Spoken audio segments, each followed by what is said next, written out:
Guys, assalamualaikum. Welcome to my another vlog. So guys, কিছুক্ষণ আগে দিয়ে আমি একটা ব্লগ ছাড়ছি ওই অ্যাকোয়ারিয়ামটার মাঝে দেখাও একটু। আর আপনাদের একটু ক্যামেরাম্যানের সাথে পরিচয় করাই দিই। ওয়েট, ক্যামেরাম্যান হচ্ছে আমাদের আইমান। তোমার পুরো নাম কি বলো? মোহাম্মদ আইমান আল ইসলাম। রেডি? আসসালামু আলাইকুম গাইস, আমার নাম মোহাম্মদ আইমান আল ইসলাম। আজকে আমি প্রথম পুয়াদের সাথে ভিডিও করতেছি, আপনারা আমার জন্য দোয়া করবেন ইনশাআল্লাহ। সো গাইস, ওর জন্য সবাই দোয়া করে দেবেন। লজ্জা পাচ্ছে প্রচুর, তো ওকে আমি ভাবছি একটা ইউটিউব চ্যানেল খুলে দেব। তোমার বোনের নাম কি?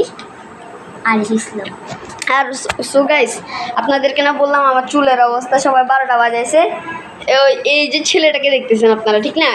আমরা যে তাসফি, তানা, সাইমান এদের কথা বললাম না, ইয়ামুন, নাইমুন, করিম এদের কথা বললাম না, ওদের ভিতরে একজন সদস্য ইনি আমার টিম মেম্বার। আমি তুমি ঘুমাচ্ছিলে পুয়াদ নাইম আলিয়ান, ইয়াহমুন, তাসফি, তানা, তারিয়া, এরা সবাই করছে। তুমি কিছু করো নাই? না, তুমি মিথ্যা কথা বলতেছো। তুমি সর্বপ্রথম আমার নাম বলছো, তার মানে তুমি মিথ্যা কথা বলতেছো। ও মাশাআল্লাহ মাশাআল্লাহ। তুই কোথায় ব্যথা পাইছো? কই কই কই কই কে ব্যথা দিছে? মারো মারো, ওকে মারো মারো মারো, ওকে মারো। কে ব্যথা দিছে? ও ব্যথা দিছে। ও লাইন হবে গাইস, আপনাদেরকে একটা মজার জিনিস দেখাই। দাঁড়া নামাও নামাও নামাও। কে ব্যথা দিছে? কে ব্যথা দিছে? কে ব্যথা দিছে? হ্যাঁ, কে ব্যথা দিছে রাইয়ান?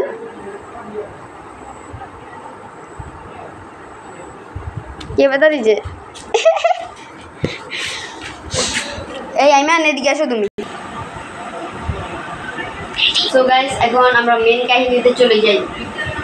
এই যে আমার বাঙালি, এটা কি আপনারা বিদেশি অ্যাকোয়ারিয়াম ভাবছেন? মোটেও না, এটা একটু প্লাস্টিকের বাঙালি অ্যাকোয়ারিয়াম।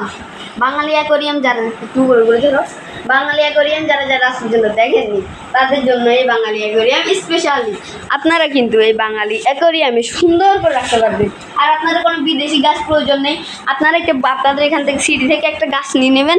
গাছটা নিয়েই ওখানে ছিল মাটি ছাড়া রেখে দিল, কোনো সমস্যা নেই। দেখেন আমি মাটি ছাড়া রাখছি, এখানে একটু দেখাও। এখানে শামুকগুলোর যে ইয়াগুলো আছে, ময়লাগুলো, আমার শামুক দিতাম না। শামুক অনেকগুলো, এই শামুকটার গায়ে অনেক ময়লা। এই ময়লাগুলো আমার পরিষ্কার করতেছি না, কালকে সকালে আমি করবো, মানে পরিষ্কারটা করবো।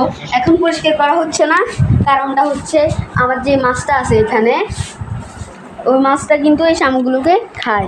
মানে শামুক খায় না, শামুকের ময়লাগুলোকে খায়। এই ধরো গাছটা রাখো, মাছ আছে তারাও। খুঁজেই পাচ্ছি, মাছ পাই গেছি গাইস। 1 নম্বরে মিথ্যা কথা বলে ও, মাছ পাইয়ে গেছি আমরা। মাছ ধরতে বাঙালি অ্যাকোয়ারিয়ামে মাছ এভাবে ধরা হয়। দেখছেন মাছ কীভাবে ধরা হচ্ছে? মাছ এখানে আছে। আর আমাদের এই ছাড়ি দাও। আমি ধরতেছি, আমি টেকনিকটা জানি। আমি টেকনিক ধরো টেকনিকটা খাটাই ধরা যায়। এটার নিচে দিয়ে আস্তে করে আপনারা হাতটা দেবেন, এন্ড আপনার হাত থেকে পালা যাবে, কিন্তু পালানোর আগে আপনারা ধরে ফেলবেন এটাতে। দেখছেন কীভাবে ধরলাম আর কীভাবে ছেড়ে দিলাম। দাঁড়ান গাইস, এখন কিন্তু গাছের জন্য আপনারা দেখতে পাচ্ছেন না, গাছটা সরালে ভালো হবে। আচ্ছা, ওকে আর ডিস্টার্ব করো না, ও একটু খাবার খেতে লাগছে, খাবারটা খাক।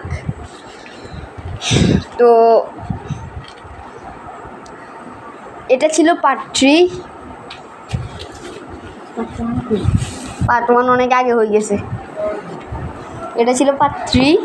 সো গাইস, কিছুক্ষণের মধ্যে আমরা অ্যাকোয়ারিয়ামটাকে পরিষ্কার করে ফেলবো ইনশাআল্লাহ। কিছুক্ষণের ভিতর না, কালকে। কিন্তু গাইস, আমার একটা সমস্যা হলো, কালকে সকালে আমার এক জায়গায় যাওয়া লাগবে, একটা মিটিং আছে আমার। আপনারা অনেকে বলবেন যে ছোট বয়সে কিসের মিটিং? ঠিক আছে, ছোট বয়সে কিসের মিটিং বলতে গেলে আমাদের বাড়ির কাজ চলতেছে, ওটার অনেকে ব্লগটা দেখছেন আর অনেকে দেখেনও নাই। অবশ্যই ব্লগগুলো দেখবেন, আর আমার চ্যানেলটাকে অবশ্যই সাবস্ক্রাইব করে দেবেন। তো আজকের মতন আলবিদা।